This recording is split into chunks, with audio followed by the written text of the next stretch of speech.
Oh my gosh, it's time for my advice, and I don't think it can hold a candle to what you just heard from Pat and Ms. Joyner, because it was just great. You know, I get to respond to a letter that comes from one of you asking for some sort of advice, and so let me read today's letter from Cindy. Dear Susie, my husband and I are now retired. I'm trying to get out and do things, but he's just sitting around doing nothing. I keep trying to get him motivated to get up and find a hobby, but he'd rather just sit in his recliner. I'm afraid he's just going to waste away, so what do I do? You can't change him, you understand that. You're not his mom, so you can't constantly bring him ideas and things like that, because when a man retires, there's something that happens because he no longer knows what his purpose is.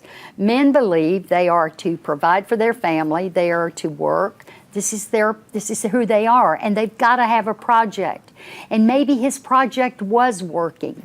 So give him some time. You've just retired, and you don't want to stay retired. What you want to do is rewire.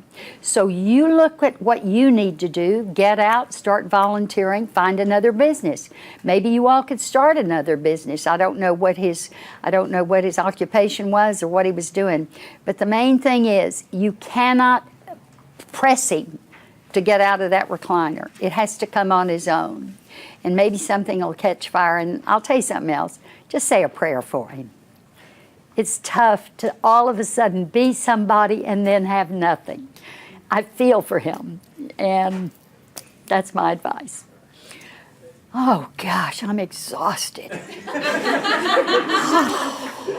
If you've got a question or problem, take it to somebody else.